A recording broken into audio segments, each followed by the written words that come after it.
우리 계속해서 누가복음의 말씀을 좀 이어나가고 있습니다. 우리가 오늘 누가복음 3장 1절부터 6절까지의 말씀을 같이 읽었는데요. 누가복음 3장 1절부터 4장 12절까지는 예수님이 본격적으로 등장하시기 이전의 역사에 대해서 기록을 하고 있습니다. 그 시작으로 연대기를 먼저 시작을 하는데 독특한 점이 있다면 당시에 로마의 황제였던 디베리오라고 하는 사람을 시작으로 해서 유대를 다스렸던 분봉왕이라고 하는 사람들의 이름까지 다 기록을 하고 있다는 것입니다. 분봉왕이라는 이름의 의미는 4분의 1의 지역을 다스리는 사람을 의미하거든요. 근데 사실 우리가 어떤 시대를 이야기할 때 한 나라의 대통령의 시대를 이야기하지 그때의 어느 주지사는 누구, 어느 주지사는 누구 그것까지 다 이야기하지 않잖아요. 그런데 오늘 본문의 말씀에서는 조금 독특하게 디베리오라고 하는 황제를 이야기하면서 동시에 유대를 다스렸던 분봉왕의 이름을 같이 이야기하고 있다는 것입니다. 그 중에서도 본문의 말씀에 문을 여는 디베리오라고 하는 사람은 주후 14년에 아우구스투스라는 왕, 우리에게 좀 한 번쯤은 들어봤을 법한 이름인데 아우구스투스 왕의 그 자리를 계승한 사람이 바로 디베리오라고 하는 인물입니다. 그리고 이 말씀의 시기에 대해서 본문이 이렇게 말씀해요. 1절과 2절입니다. 디베리오 황제가 통치한 지 15해 곧 본디오 빌라도가 유대의 총독으로 헤롯이 갈릴리의 분봉왕으로 그 동생 빌립이 이두레와 드라고니 지방의 분봉왕으로 루사니아가 아빌레네의 분봉왕으로 안나스와 가야바가 대제사장으로 있을 때에 하나님의 말씀이 빈들에서 사가랴의 아들 요한에게 임한지라. 이 디베리오 황제의 15년이라는 것을 감안하여 생각할 때 요한에게 말씀이 임한 시기는 주후 약 28년에서 29년 정도로 생각이 됩니다. 왜냐하면 주후 14년에 그가 왕이 되었기 때문에. 그러면 이 누가복음 3장의 문을 여는 디베리오라고 하는 사람이 과연 누구냐라는 것을 우리가 좀 알아볼 필요가 있을 것 같아요. 디베리오는 처음 로마의 통치를 시작했을 때는 굉장히 지혜롭고 절제된 통치의 모범으로 보여줬던 사람이 바로 디베리오입니다. 물론 때로는 힘과 무력을 사용하는 때도 있었지만 그것은 지극히 권력을, 자신의 힘을, 왕위를 안정적으로 이끌어 가기 위해서 사용했던 사람입니다. 이런 것들을 제외하면 디베리오의 법률과 정책은 대부분 참을성이 있는 사람이었고 겉으로 드러내 보여주는 것을 굉장히 좋아하는 사람이었습니다. 그래서 이 사람은 나라를 대부분 안정적으로 통치하길 원했어요. 어떤 큰 정복 사업을 하지도 않았고 이유 없이 군대를 일으키거나 군대를 이동시키지도 않았던 사람입니다. 그리고 로마의 재정이 낭비되는 것들을 막았던 사람이거든요. 그래서 디베리오라고 하는 사람이 처음에 로마의 황제를 시작할 때보다 그가 끝날 때에 가지고 있던 재산이 처음보다 20배가 늘어났다라고 하는 이야기를 역사가들이 합니다. 그러니까 오늘날 나라들은 대부분 시간이 지나갈수록 마이너스를 기록하는 것과는 반대로 이 디베리오라고 하는 사람은 굉장히 통치를 잘 했기 때문에 자기가 처음 받았던 나라의 재산보다 20배가 되는 나라의 재산을 남겼던 사람이라는 거죠. 그렇게 로마를 잘 통치했던 사람이 바로 디베리오입니다. 그리고 이 시대에 유대를 함께 다스렸던 당시 유대의 총독이었던 본디오 빌라도와 몇 명의 분봉왕에 대해서 소개를 합니다. 사도신경에서도 등장하는 본디오 빌라도라고 하는 인물, 우리에게 굉장히 익숙하고 친숙한 이름입니다. 예수님께서 유대인들에게 고발당했을 때 예수님을 십자가에 못 박도록 허락하고 내어준 사람이 바로 본디오 빌라도였습니다. 이 빌라도라고 하는 사람이 유대 전체를 다스리는 총독이었다면 그 아래로 헤롯이라고 하는 사람들이 또 나눠서 분봉왕으로 다스리는데 이 나눠진 사람들은 누구냐면 헤롯 대왕의 아들들이에요. 그러면 헤롯 대왕이 누구냐?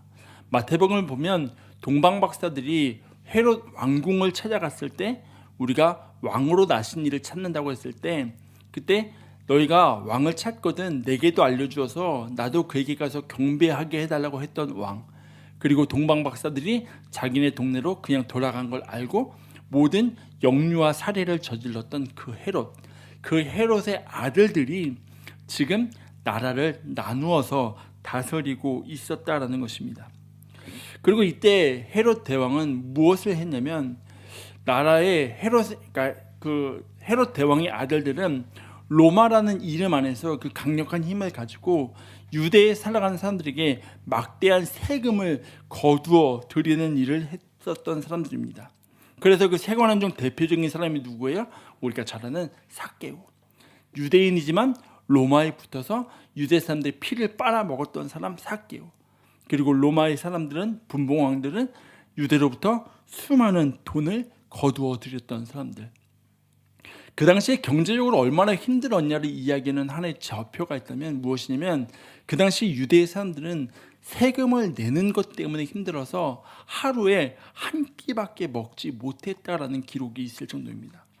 그러니까 우리가 다이어트 하려고 하루에 한 끼 먹는 게 아니라 이 사람들이 살 빼려고 먹는 게 아니라 먹을 게 없어서 하루에 한 끼만 먹을 수 있었던 시대가 바로 이 시대였거든요.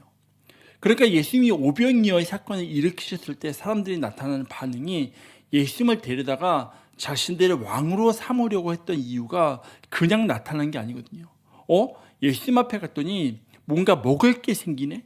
적어도 한 끼 정도는 배부르게 먹을 수 있네? 라는 마음이 드니까 이 사람이 우리의 왕이 된다면, 예수라는 사람이 우리의 왕이 된다면 우리가 먹을 걱정은 없지 않을까라는 생각이 드니까 그들이 예수님을 왕 삼으려고 했던 겁니다. 그만큼 그 시대를 살아가는 사람들의 삶이 고달픈 시기였습니다. 그런데 정치적인 상황만 그런 것이 아니었다는 거죠. 2절의 말씀 보면 이렇게 시작해요. 안나스와 가야바가 대제사장으로 있을 때에. 안나스와 가야바가 대제사장으로 있을 때에. 여러분 이 말씀 딱 들었을 때 이상하다는 거 혹시 느끼십니까? 느끼시는 게 있다면 뭐가 있을까요?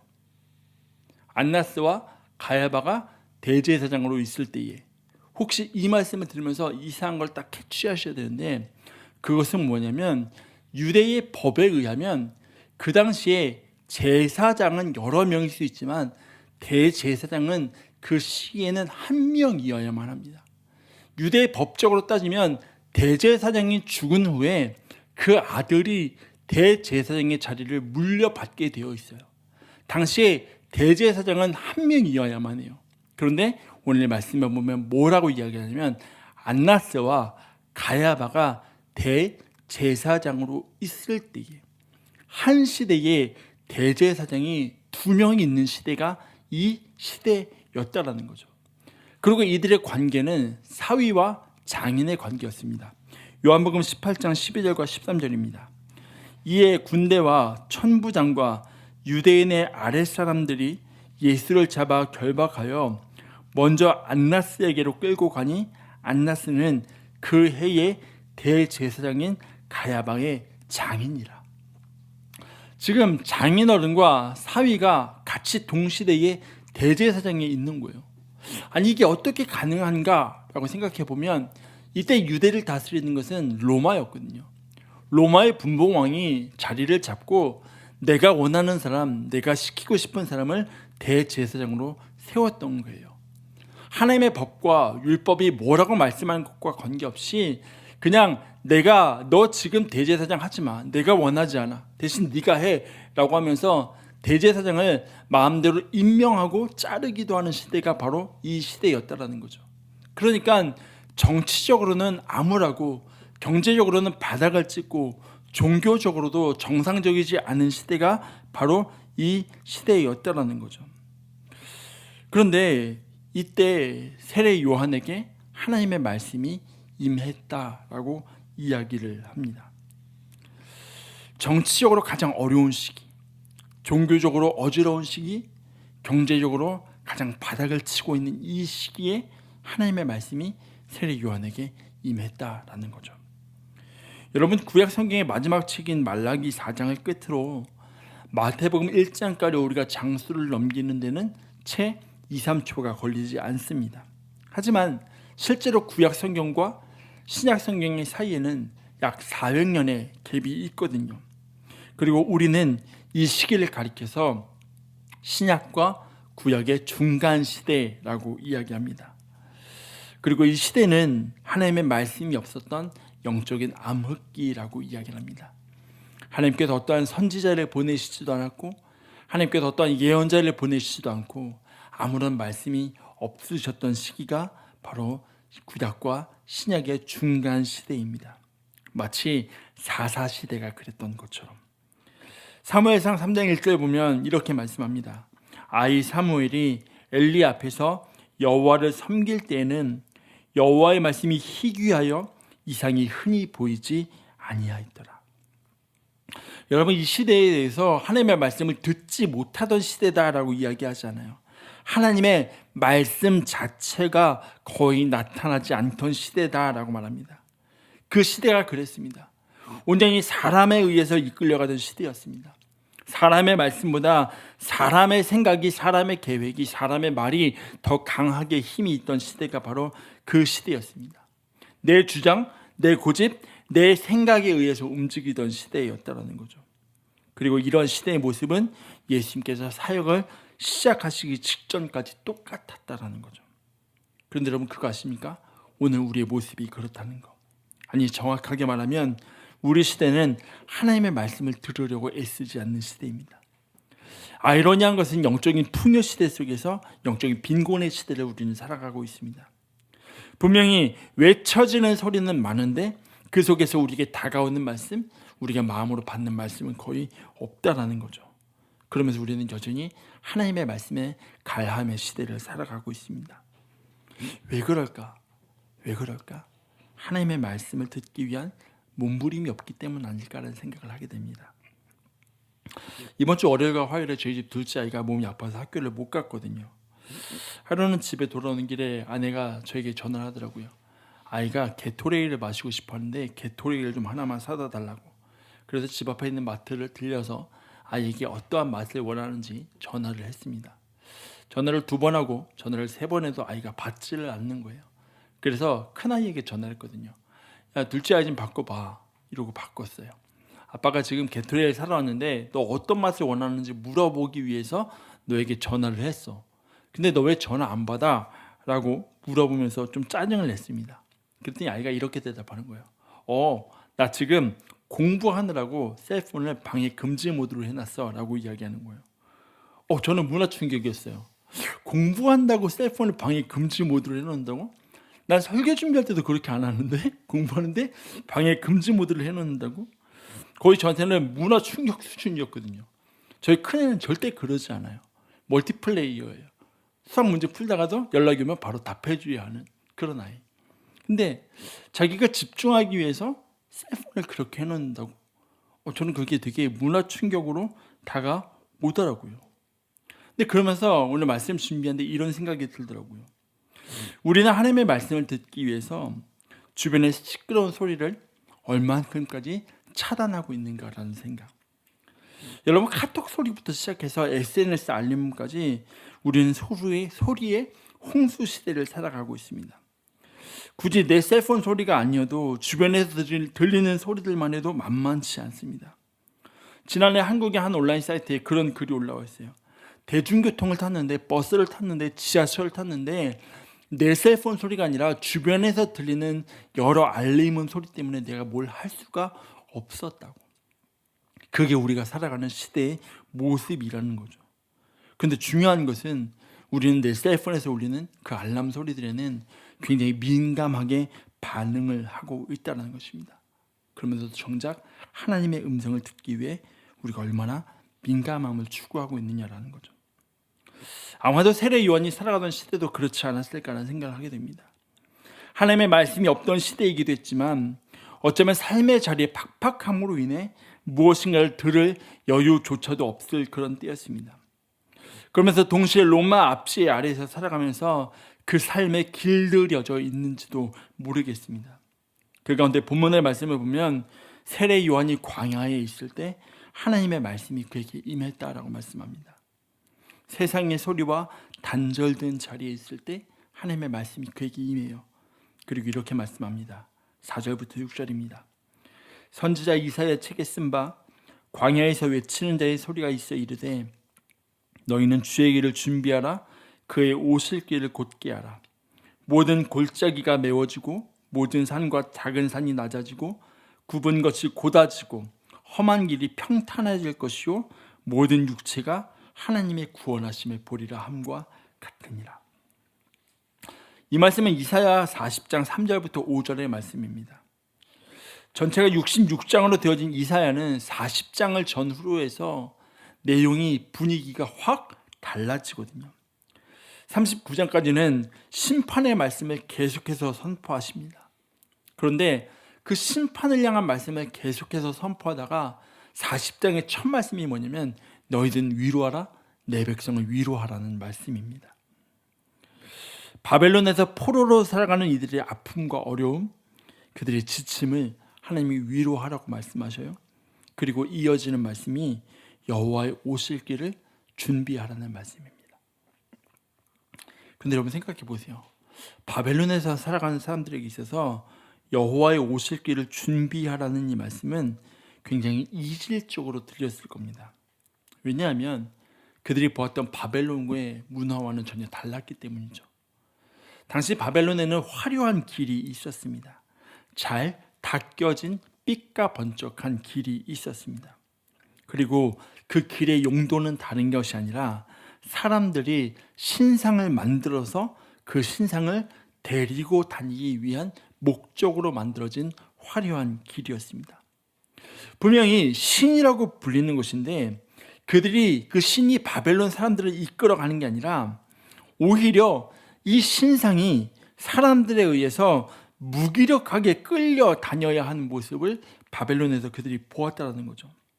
신상을 메고 있는 사람들이 왼쪽으로 가면 그 신상도 왼쪽으로 가고 이 신상을 메고 있는 사람들이 오른쪽으로 가면 그들도 오른쪽으로 이끌려 가야 하는 것이 바벨론에서 보여주던 신상의 모습이었습니다. 무기력함 그 자체였어요. 더 놀라운 사실은 그 무기력한 신을 바벨론 사람들이 섬기고 따르고 있었다는 거죠. 그런데 본문의 말씀과 이사야의 말씀을 보면 하나님의 구원하심을 보는 과정에 대해서 이렇게 이야기해요. 모든 골짜기가 메워지고 작은 산이 낮아지고 모든 것이 곧아지고 험한 길이 평탄해질 것이요. 분명히 내가 지금까지 보았던 신의 모습은 사람들이 움직이는 대로 움직여져야 하는 신인데 너희는 여호와의 오실 길을 준비하라고 말씀하면서 하나님이 오실 길을 준비하는 그 삶에 이스라엘 백성들의 앞길을 그렇게 만들어 주실 것이라고 이야기한다는 거죠. 지금 로마의 압제와 고통 속에 있지만 너희 스스로 그 길을 헤쳐나가서 나를 위한 길을 만들라는 것이 아니라 하나님께서 오셔서 우리 앞에 그 길을 그렇게 만들어 주시고 이끌어 가실 것을 기대하고 바라보라고 말씀하고 있다는 거죠. 그게 하나님이 오실 길을 준비하는 그리스도인의 모습인 것입니다. 정치적으로 압제의 상황 속에 있고 종교적으로 혼란함 속에 있지만 그 속에서 하나님께서 이끌어 가실 것을 바라보라고 말씀하는 거죠. 그 상황과 관계없이 그 상황을 전복시킬 하나님을 바라보라는 겁니다. 여러분, 그런데 여기서 잊지 말아야 할 것이 있다면 하나님께서 이끌어 가시는 그 길은 내가 꿈꾸는 길이 아니고 내가 기대하고 예상하는 길과는 많이 다르다라는 것입니다. 그 당시 유대 시대를 살아가던 사람들이 꿈꾸던 메시아가 있습니다.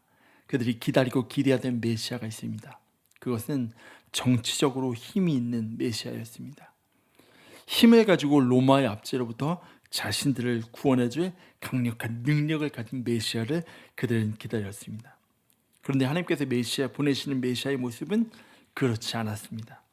그럼에도 불구하고 여전히 고대 시대를 살아갔던 사람들이나 지금 우리들이나 여전히 하나님을 우리가 원하는 방식으로 우리가 생각하는 길로 끌고 가려 할 때가 참 많은 것이 사실이라는 거죠. 바벨론 사람들이 그랬던 것처럼 말입니다. 팀 켈러 목사님이 쓰신 책 중에 내가 만든 신이라는 제목의 책이 있습니다. 이 책에서 나아만 장군의 이야기를 해요.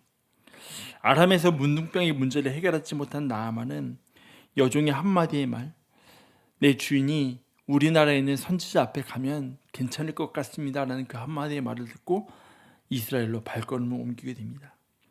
이 과정에서 아람 왕이 이스라엘 왕에게 편지를 써서 보내요.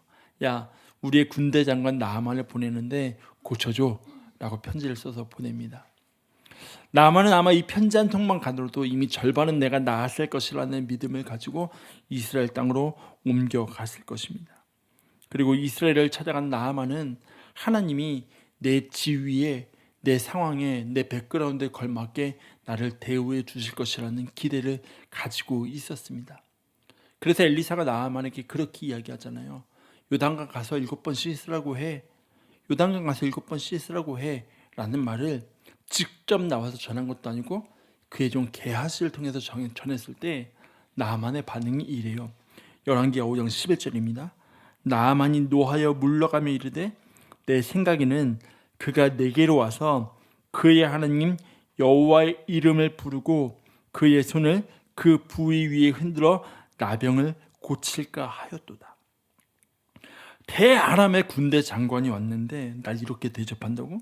이 나아만이 생각했던 겁니다. 나아만은 나의 위치에 맞게 하나님이 날 대접해 주셔야 되는 거 아닌가 하는 생각을 했던 사람이에요. 그것을 기대했던 사람입니다. 그런데 하나님이 그를 다루어 가시는 방법은 달랐다라는 거죠. 이 부분에 대해서 팀 켈러 목사님 그렇게 말씀하셔요. 나아만은 자신에게 길들여진 신을 원했지만 그분은 야성의 하나님이시다. 하나님 우리에게 길들여지는 분이 아니라는 거죠. 하나님은 우리가 생각하는 대로 움직이시는 분이 아니라는 거죠. 우리의 상황에 맞게 하나님의 방법으로 일하시는 분입니다. 그렇다면 우리가 하나님을 이끌어가서 나에게 하나님을 길들이려 하는 것이 아니라 하나님의 이끌어 가심에 우리가 길들여져야 한다는 거죠. 어린 왕자라는 책을 보면 여우가 어린 왕자에게 길들여짐의 의미에 대해서 이야기를 합니다. 여러분, 사전적인 의미에서 길들여진다는 것은 부리기 좋게 가르친다라는 겁니다. 내가 이 사람을 부리기 좋게, 요즘 말로 하면 가스라이팅이라고 하죠. 우리 애들이 가끔 엄마한테 아빠한테 우리 가스라이팅 당했어 막 이렇게 이야기할 때가 있어요. 너 이거 해야지, 너 빨리 해야지, 너 이거 옮겨 막 이러면은 가스라이팅 당하는 것 같아 막 애들이 이렇게 이야기해요. 근데 길들여진다라는 의미는 사실 부리기 좋게 나에게 맞게 가르친다는 의미거든요. 그런데 이 어린 왕자에서 여우가 그렇게 이야기해요. 길들여진다라는 의미는 익숙해진다라는 것이 아니라 특별한 관계 안으로 들어가는 것이다 라고 이야기합니다. 나아만이 그래요. 나아만은 처음에 하나님을 나에게 맞게 길들이려고 했어요.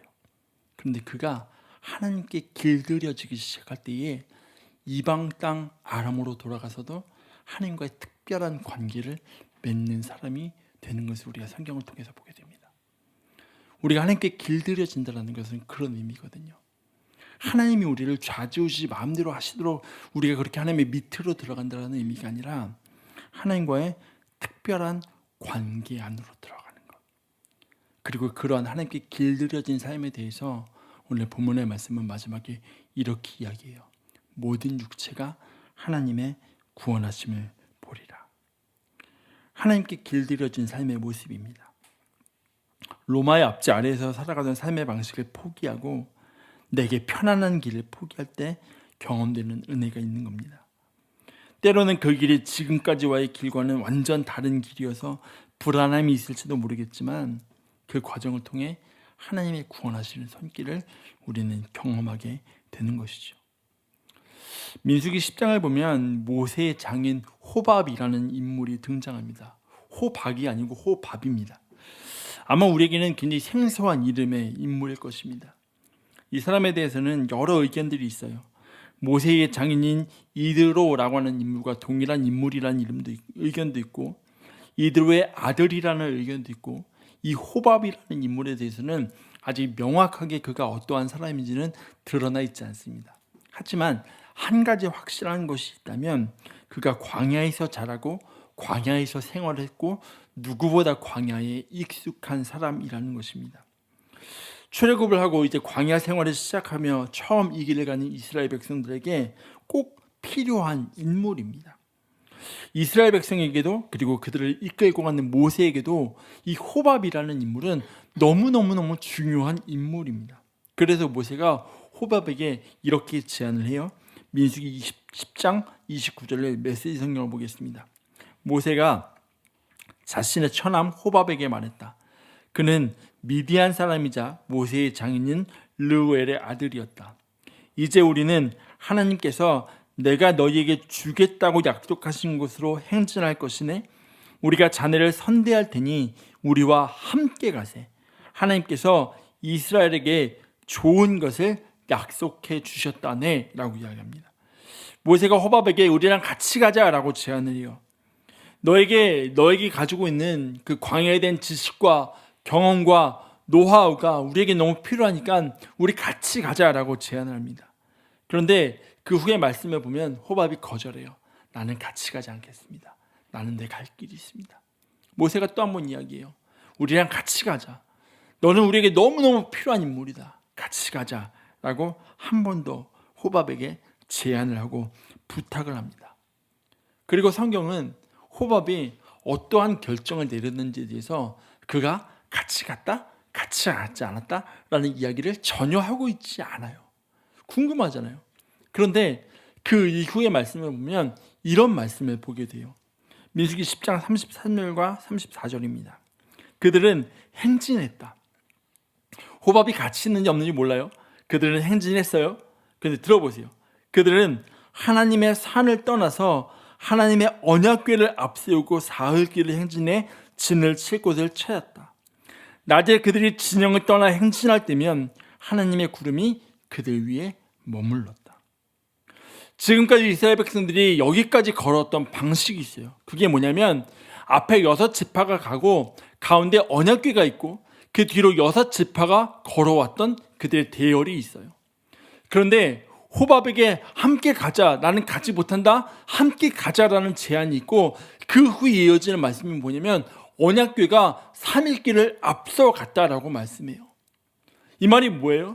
지금까지 중앙에 있던 언약궤가 이제는 그들을 이끌어 갔다라는 것을 우리에게 보여주고 있다라는 거죠.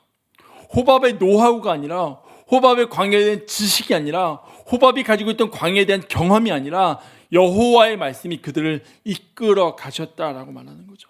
그러면서 그들은 광야 생활 가운데 하나님과의 특별한 관계를 맺게 되고 하나님께 길들여져 가는 삶, 하나님의 백성으로서의 삶을 살아감을 우리는 성경을 통해서 보게 된다라는 거죠.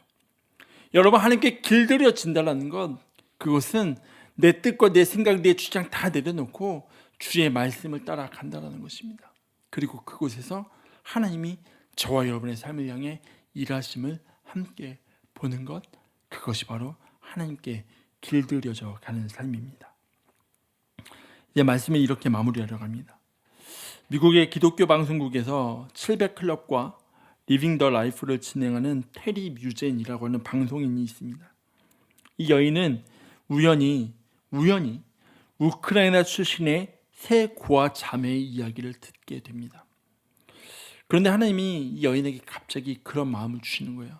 네가 이 세 아이를 입양해라. 이 여인의 입장에서는 쉽지 않은 하나님의 말씀인 거죠. 믿음과 그리고 현실 사이에서 끙끙 앓으면서 고민을 하던 여인은 결국 하나님이 이끄시는 무모한 모험에 발을 들여놓게 됩니다. 그리고 그 과정에서 했던 고민과 결단 속에서 만난 하나님을 그가 나누게 되거든요. 그리고 이렇게 고백해요. 우리의 삶의 현명한 선택이란 하나님이 무엇을 요구하시든 어디로 이끄시든 그분을 따르는 것이다. 여러분, 어쩌면 우리가 생각하는 현명함과는 많이 다르게 보일 수 있습니다. 우리의 시대의 현명함은 세상의 풍조에 길들여져서 세상이 요구하는 방식을 잘 따라가는 것입니다. 그 안에서 힘이 있는 사람을 등에 업고 떵떵거리며 살아가는 것이 우리는 지혜롭고 현명하다라고 말하는 시대에 살아갑니다. 그런데 어디까지나 세상이 말하는 현명함입니다. 예수님의 오심은 하나님이 구원하시는 방식은 그것과는 완전히 다르다는 거죠. 내가 원하는 방식으로 내가 원하는 길로 하나님을 이끌어가서 내가 원하는 것을 얻어내는 것이 아니라 내가 하나님께 길들여지는 것입니다. 여러분, 이 말을 오해해서는 안 됩니다. 그렇다고 해서 하나님이 우리를 막 부리시는 분이 아니에요. 내가 원하니까 너 이거 해 라고 종부리듯이 부리시는 분이 아니라 오히려 우리 앞에 놓인 어려움을 제거하시며 하나님의 길로 우리를 이끌어 가시고 여호와의 구원하심을 보게 하심이 있다라는 거죠. 여러분, 이번 한 주 우리의 삶이 하나님께 길들여지는 삶이 되길 주의 이름으로 축원합니다. 그렇게 하나님과 깊이 있는 관계를 매일매일 하루하루 맺어져 가는 가운데 저와 여러분의 삶이 하나님께 길들여져서 세상에 익숙한 방법들을 다 내려놓고 지금까지 내가 해왔던 편안한 방법들을 다 내려놓고 하나님이 이끄시는 길로, 하나님이 부르시는 길로 나아가며 그 은혜를 경험할 수 있는 저와 여러분의 삶이 되시길 주의 이름으로 축원합니다. 우리 함께 이 시간에 같이 찬양하면서 기도했으면 좋겠습니다. 하나님, 주의 말씀 앞에 우리가 섭니다. 하나님, 주의 말씀 앞에 우리가 가까이 나갑니다. 우리 그런 믿음의 고백으로 함께 찬양하며 나가도록 하겠습니다.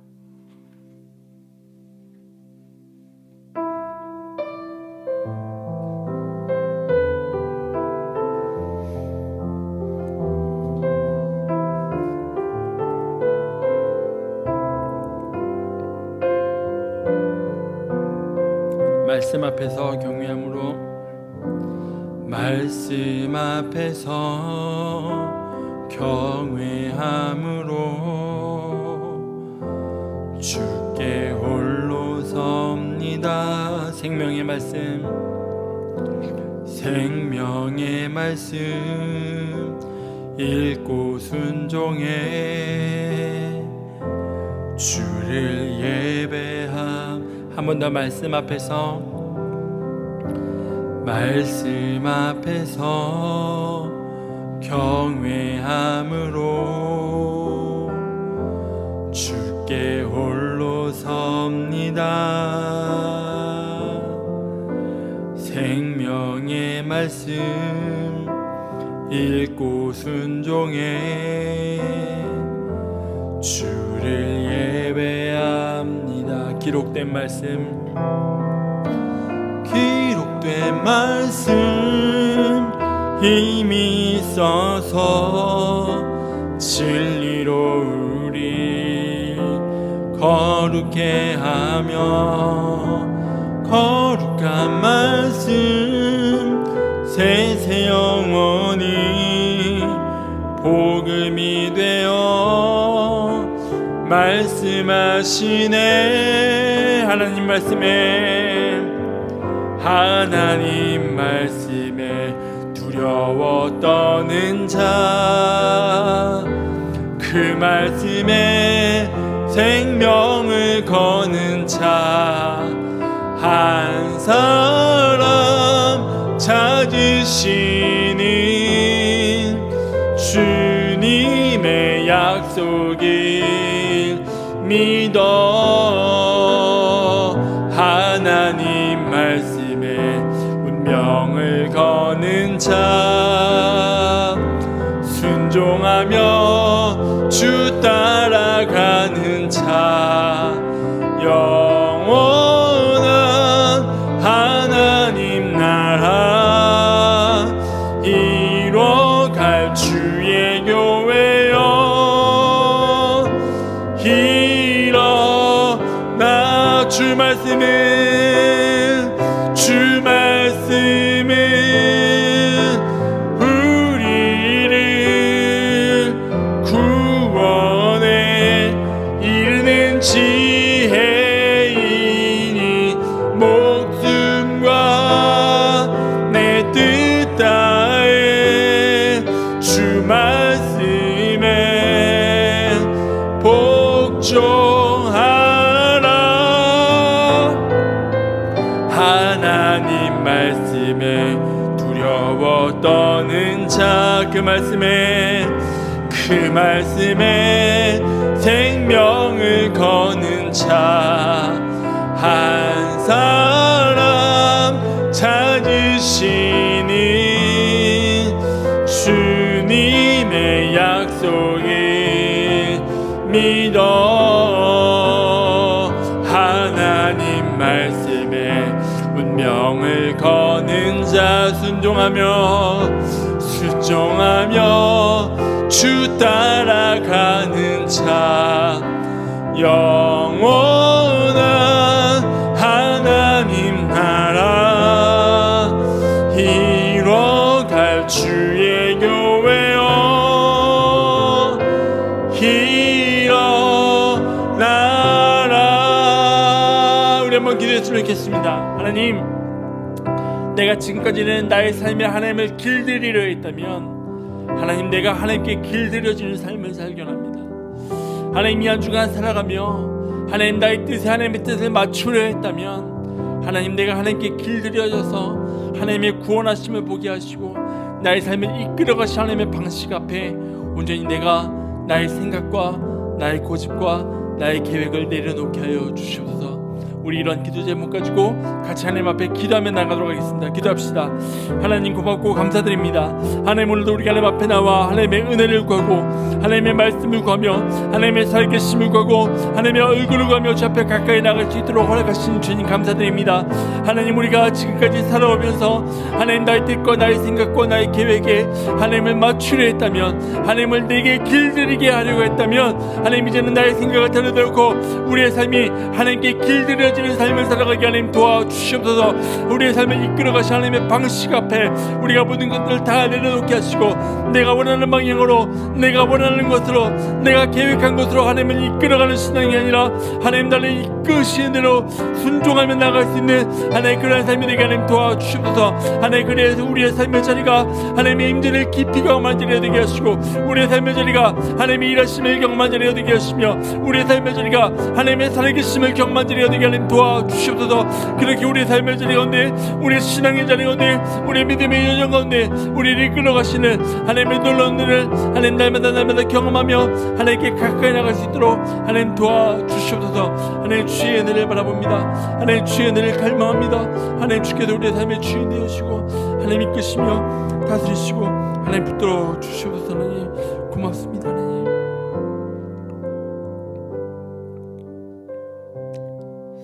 살아계신 하나님 고맙고 감사드립니다. 하나님, 우리로 귀한 주일 허락하셔서 하나님 앞에 예배하며 주께 가까이 나아갈 수 있도록 허락하시니 주님 감사드립니다. 하나님, 우리는 지금까지 살아오면서 하나님께 묻지 않고 하나님을 내 뜻과 내 계획에 맞추며 나에게 길들이려 했음을 고백합니다. 하나님, 그런데 우리의 삶이 하나님께 길들여진 믿음의 삶, 하나님께 길들여진 신앙의 여정을 걸어갈 수 있도록 주님 도와주시옵소서. 하나님, 그리하여서 우리의 삶의 모든 산이 낮아지게 하시고 하나님 굽은 것이 곧아지게 하시는 하나님의 놀라운 은혜의 손길을 날마다 경험하며 살아가는 삶이 되게 주님 도와주시옵소서. 지금은 우리 주 예수 그리스도의 은혜와 하나님의 무한하신 사랑하심과 성령의 교통하심이 하나님께 길들여지기를 결단하며 하나님께 길들여진 삶을 살아가기를 소원하며 그렇게 몸부림치며 이 한 주간을 살아갈 하나님의 사랑하는 모든 지체들의 삶과 가정과 직장과 학교와 일터와 하나님 모든 삶의 걸음걸음 위에 이제로부터 영원토록 함께 하시기를 간절히 축원합나이다. 아멘.